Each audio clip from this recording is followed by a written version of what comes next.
성부와 성자와 성령의 이름으로 아멘. 예수님과 어머니 하나 되신 성심을 통해 아버지 뜻 안에서 기도드립니다. 사랑할 하느님 아버지, 저희가 듣겠습니다.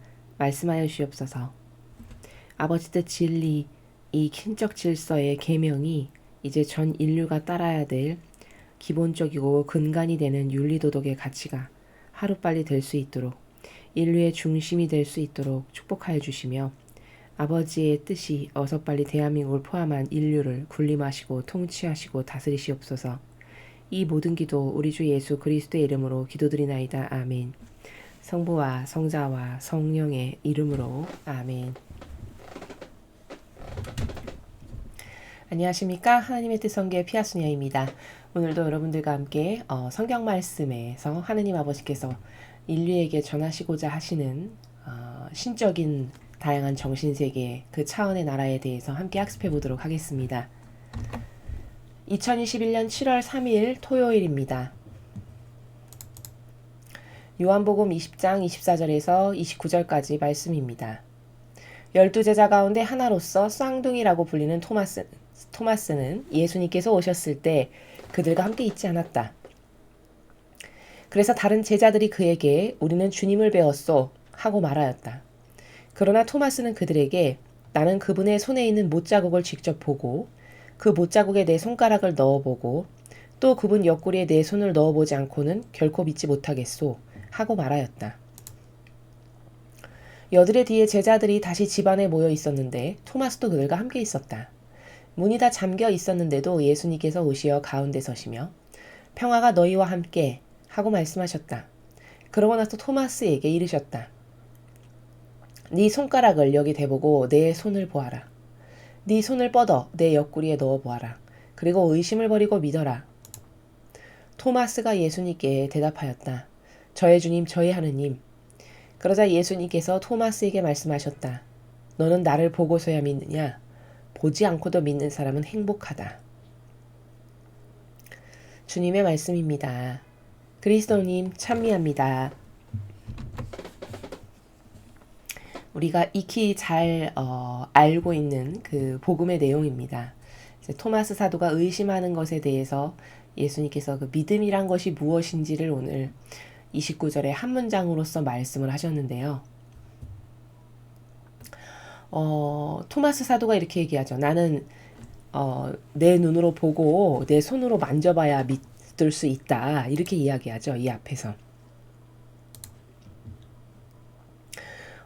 그분의 손에 있는 못자국을 직접 보고 눈으로 보고 또 그 못자국에 내 손가락을 넣어보고 손으로 만져서 확인해보고 옆구리에 내 손을 넣어서 확인해보고 그렇지 않고는 못 믿겠소. 이렇게 이야기했습니다.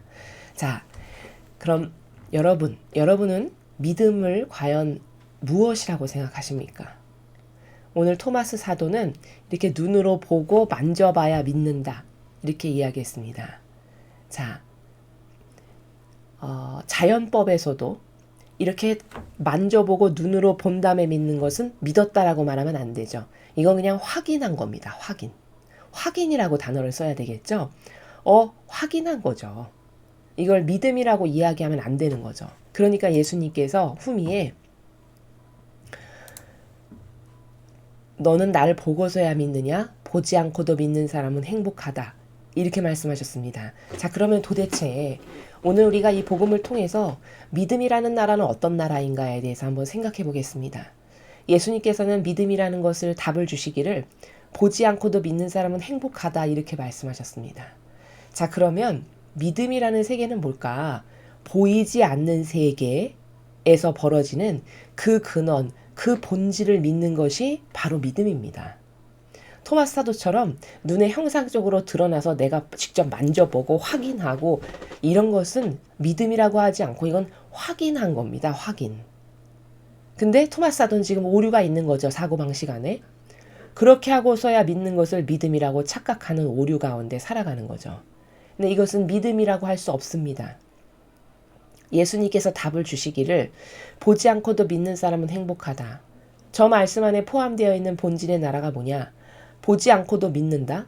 즉 믿음이라는 거는 본질의 나라, 천상의 나라, 원리의 나라, 그 나라의 존재하는 근원을 내가 믿는다라는 게 믿음이라는 겁니다. 자, 그러면 이런 오해가 있을 수 있습니다. 아니, 그러면은 무턱대고 믿으란 말이냐? 그 무슨 이상한 사이비 종파도 아니고 뭐 무턱대고 믿으란 말이냐? 그 말이 아닙니다. 자, 믿음이다라는 것은 본질의 나라를 믿는 것이고 천상의 나라에서 벌어지는 다양한 아버지의 다스림을 믿는 것인데, 그럼 그것을 믿기 위한 어떤 과정들이 있죠. 단계들이. 그러면 어떤 단계를 통해 우리는 그 본질의 나라를 믿고 갈망하고 희망하냐? 믿음이라는 것은 그냥 뭐 허무맹랑한 아무거나 믿습니다 이렇게 해서 믿는 나라가 아닙니다. 다 구체적인 뿌리를 가지고 있는 게 믿음의 나라입니다. 즉 다시 말하면 어떤 큰 고목나무가 땅에 이렇게 굳건히 뿌리를 내리고 있는 것을 보면 그 고목나무가 태풍이 와도 쓰러지지 않고 천둥번개가 와도 굳건하게 묵묵히 버틸 수 있는 것은 무엇 때문이냐? 겉에는 뿌리가 보이지 않지만 땅속 깊이 내리고 있는 그 단단한 여러 갈래의 뿌리들 때문에 그 나무가 지탱할 수 있는 거죠. 마치 믿음이라는 것은 이렇게 나무에 보이지 않는 뿌리들과 같은 거라는 거죠. 자, 그러면 그런 굵직굵직한 뿌리들을 여러분은 많이 만드시면 만드실수록 확신이 더해지고 믿음이 더 고결해지고 단순해지고 더 순결해지고 이렇게 되는 거죠. 자, 그럼 그렇게 여러 갈래의 뿌리를 내린다는 건 뭐냐? 예를 들어 그런 굳건한 믿음의 나라로 가기까지 사람마다 다양한 케이스가 있는데, 어떤 사람은 성경을 읽고서도 믿음이 생깁니다. 왜? 어떻게 가능하냐? 구약과 신약의 아버지께서 예언하신 그 말씀이 이제 우리는 후대를 살아가는 사람들이기 때문에 저게 진짜 역사적으로 일어난 날을 얼마든지 확인할 수 있죠. 그럼 역사성 가운데 예언하신 것이 실제적으로 일어난 날을 확인해 보니 다 맞아떨어진 거죠. 그럼으로써 하느님은 진짜 살아계신 분이시구나. 저분은 우리의 주인이시고 아버지시고 보이지 않는 그 세계를 주관하시는 유일한 신이시구나. 이렇게 믿을 수 있다라는 거죠. 이렇게도 믿을 수 있고, 또 혹은 개인적으로 갈망과 열망 가운데 예수님이나 성모님이나 아버지께서 1대1로 긴밀한 관계성 가운데서 만나주시기도 하죠. 그래서 나만이 느낄 수 있는 진짜 내 마음에 보이지 않는 그림자까지도 예수님은 알고 계시구나 라고 하는 사인을 나만이 느낄 수 있는 이런 긴밀한 영성의 관계성을 하나하나 만들어가면 이게 또 믿음의 그런 다양한 뿌리들이 되는 겁니다. 또 어떤 사람은 성모님이 만나주셔서 성모님께서 내 마음의 그림자를 아시고 그런 그림자를 나만이 알고 있는 비밀을 성모님을 통해서 혹은 제3자를 통해서 확인하게 될 때, 이럴 때 또 굵은 믿음의 그 뿌리가 하나씩 생기는 이러한 과정들을 통해서 우리는 하느님만이 유일하신 우리의 창조주시고 아버지시고 나의 모든 것을 속속들이 다 알고 계시는 주인이시며 또 우주 만물을 다스리시는 신이시고, 성경을 통해 보니 아버지께서 우주 만물을 다스리신다는 것은 선언적으로 예언하시고 안 이루어지는 것이 단 하나도 없이 다 이루어졌네. 정말 온 우주 만물을 군림하시고 다스리시는 아버지시고 신이시구나. 이런 기타 등등의 다양한 확인 과정을 통해서 우리는 하느님을 믿고 신뢰하게 되고 의탁하게 되고 갈망하게 되고 이런 다양한 것들을 수행하게 되는 것이죠.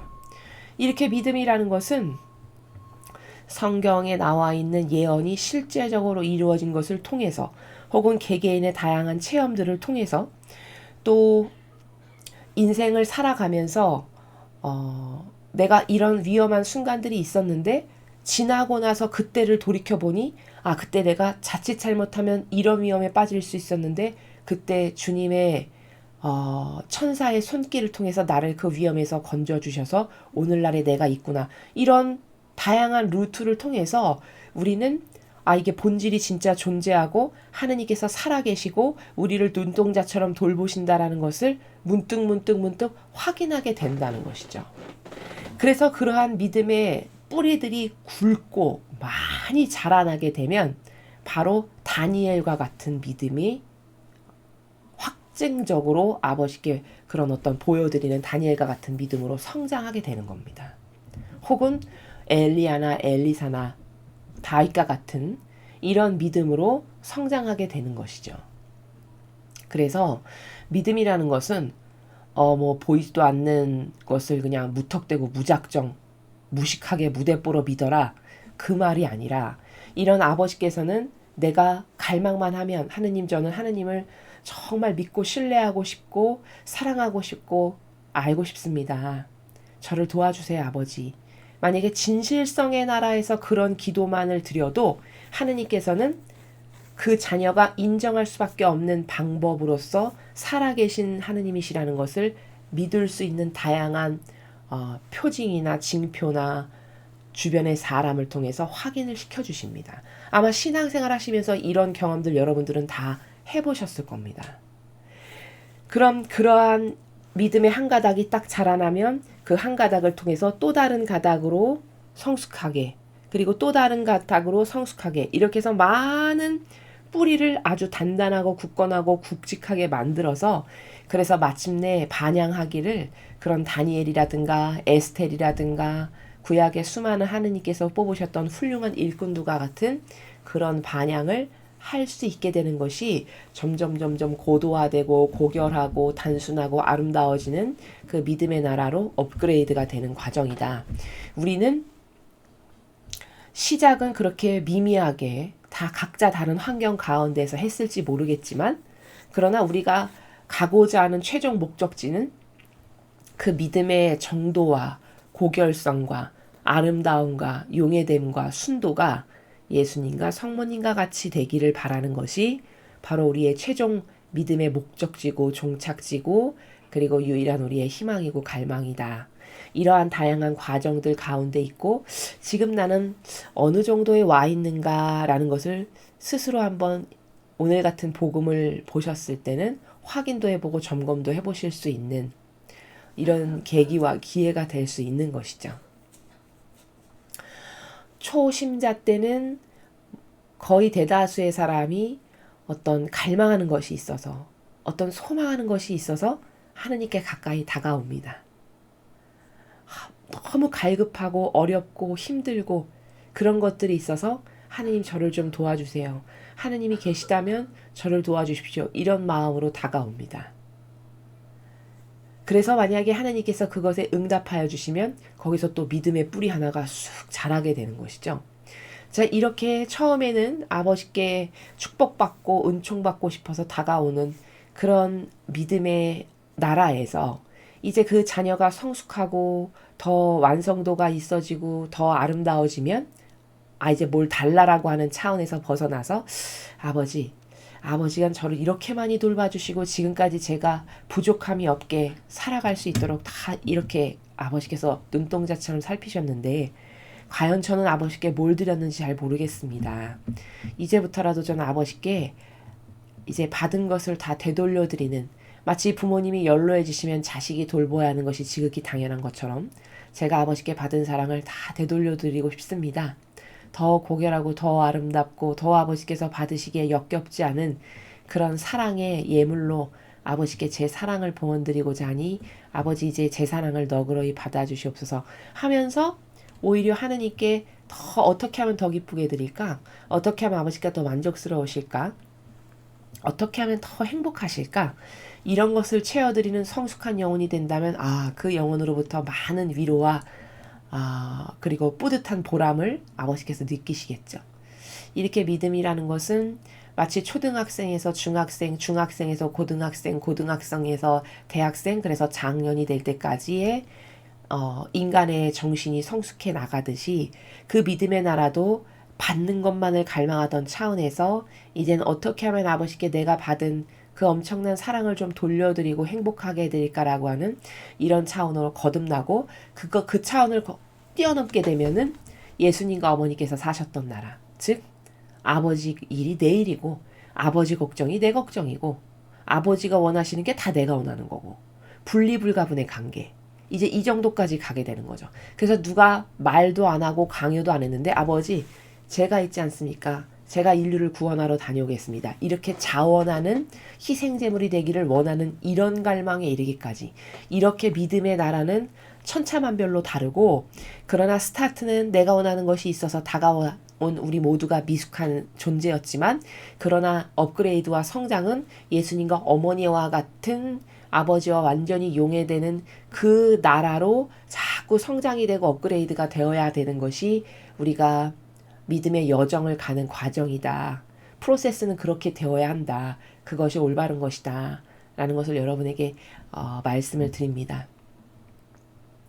그래서 이 시대는 참 믿음이라는 것을 올바르게 전하는 사람도 없지만 믿음을 갖기에도 어려운 환경적인 요소가 뭐냐? 다 유물론적이고, 그쵸? 눈에 보이고, 뭐 이렇게 형상적이고, 피상적이고, 이런 것이 팽배한 문화적 풍조, 교육이나 문화나 수많은 시대적인 풍조가 다 그렇다 보니 사람들의 사고방식이 다 그렇게 보이는 것에 치중되고 갇혀 있습니다.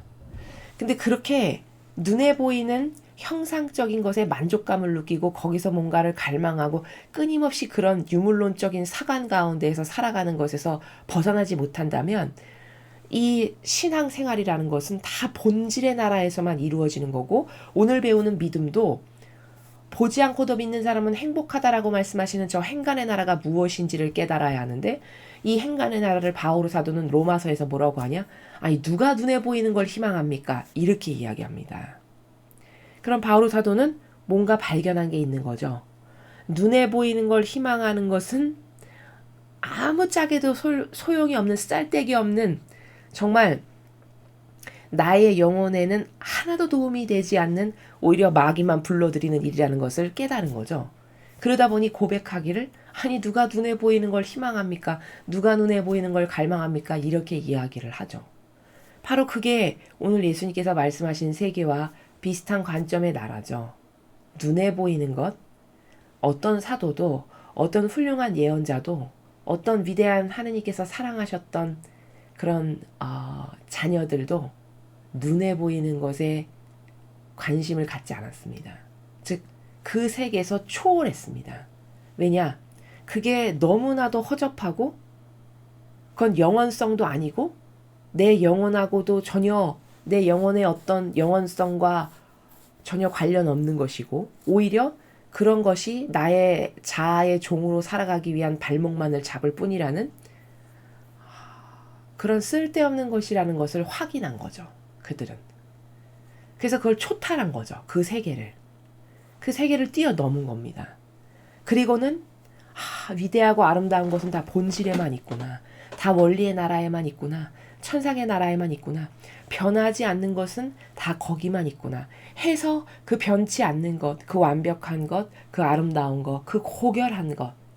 그것이 다 본질과 천상과 예수님과 어머니의 정신세계 안에만 있다는 것을 발견했기 때문에 그토록 사도들은 보이는 것에 집착과 애착을 더 이상 하지 않았고 그렇기 때문에 그 보이지 않는 것에 대한 믿음이 이제 믿음이라는 단어를 쓰면 신뢰일 만큼 믿는 건 너무 당연한 거고 신뢰의 수준이 어느 정도냐라고 하는 이런 차원의 나라에서 살아가게 된 것이죠.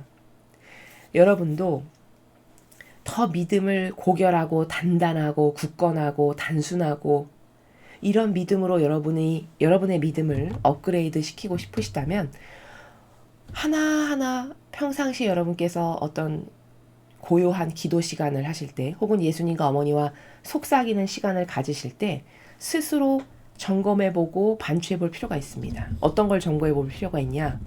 그래, 내 눈에 보이는 이런 많은 좋아라 하는 것들이 있었는데 거기서 변치 않는 영원한 것들이 과연 뭐가 있었지? 내 영혼이 천상의 나라에 가는데 도움이 되는 것들이 과연 뭐가 있었을까? 여러분 눈에 보이는 것 중에 속이지 않는 것이 있나요? 눈에 보이는 모든 것은 다 인간을 속입니다.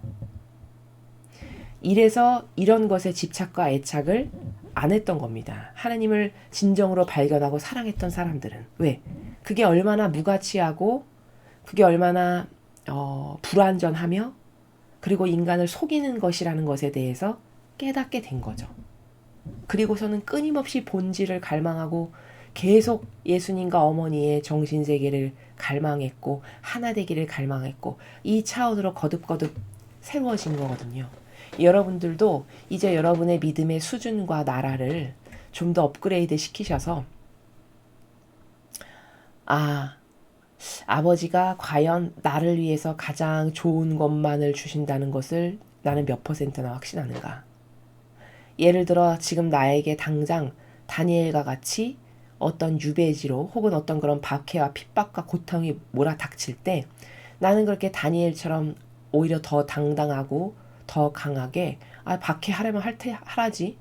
죽이고 살리시는 건 하느님이신데 너희가 아무리 나를 겁박한다 한들 난 두렵지 않다. 이런 절대성의 믿음을 아버지께 드릴 수 있는가? 그렇다면 다니엘은 왜 그런 절대성의 믿음을 드릴 수 있는 수준까지 정신세계가 업그레이드가 된 것일까? 왜일까요? 끊임없이 하느님이 어떤 분이신지에 대해서 발견하고 깨닫고 그 이외의 것은 허무하기 짝이 없는 것이라는 것을 계속 발견한 것이죠. 그리고 발견하고 이건 아니구나 버리고 하느님만이 나의 전부시라는 이유를 또 발견하고 그것에 반하는 것은 버리고 이것을 계속 반복하다 보면 유일한 희망은 답은 아버지밖에 없구나. 결국 이 답으로 종착되게 된다는 것이죠. 그랬기 때문에 그렇게 태어냈고 모든 것에서 초탈했고 답은 아버지밖에 안 계시다는 것을 자신은 완전히 확신했고 그랬기 때문에 그런 올바른 하나님을 정말 기쁘시게 한 반향을 할 수 있었다라는 점입니다. 바로 이런 것이 믿음의 나라입니다. 여러분은 어떤 믿음의 나라에서 여러분의 신앙생활을 하고 계시는지요? 그냥 단순히 여태까지 잘 먹고 잘 살았는데 조금 고통이 다가오면 왜 그렇지? 하느님이 나를 이제 돌보시지 않으시나? 하느님 저에게 왜 이런 걸 주세요? 혹은 이런 불평불만과 투정을 하는 이런 초등학교 저학년의 수준의 믿음이 혹시 내가 지금 가지고 있는 믿음은 아닌가? 바로 그렇다면 여러분은 아버지를 신뢰하지 않기 때문에 그런 겁니다. 어떤 처지에서도 100%로 믿는다면 100%로 신뢰한다면 그런 불평불만을 하는 일이 없겠죠. 믿음은 단순하고 순수하고 절대성으로 지속적이어야 됩니다. 예를 들어 갓난쟁이 아이가 있습니다. 근데 그 아이는 엄마가 어떠한 상황에서도 자기를 돌보고 놓치지 않을 거라는 거를 절대적으로 믿습니다. 그러니까 엄마만 있으면 행복해요. 막 울다가도 엄마와 딱 눈이 마주치잖아요. 그럼 방긋 웃을 수 있습니다. 이게 믿음의 기본입니다. 믿음이라고 하는 상호작용의 기본입니다. 이렇게 절대적으로 신뢰할 수 있는 거. 마치 아이가 엄마를 나의 모든 것은 엄마만 저렇게 내 옆에 있으면 다 돼. 엄마가 나를 지금 보고 있고 돌봐주고 계시고 엄마랑 눈 마주쳤네? 나 지금 보고 있구나. 거기서 완벽한 안정감을 찾는. 요게 믿음의 근간이 되는 기본 베이스라는 거죠. 하느님과의 우리와의 관계도 똑같습니다. 우리가 그런 아기로서 하느님 안에 내가 그런 속해 있다면 그것만으로도 그저 넉넉하고 마음이 편안하고 늘 평화 가운데 있고 안정감을 가질 수 있는 이런 단순성의 믿음이 여러분에게 있는지 그런 것들을 하나하나 체크해 보시면서 과연 나는 어떤 믿음의 차원으로 아버지께 기쁨을 드리는 자녀가 되고 싶은지 그런 것에 대해서도 곰곰이 오늘 하루 동안 이 성경 말씀을 통해서 곰곰이 생각해 보시고 발견해 보시는 그런 하루가 되셨으면 좋겠습니다. 이상으로 2021년 7월 3일 토요일 복음 해설을 마치겠습니다. 감사합니다.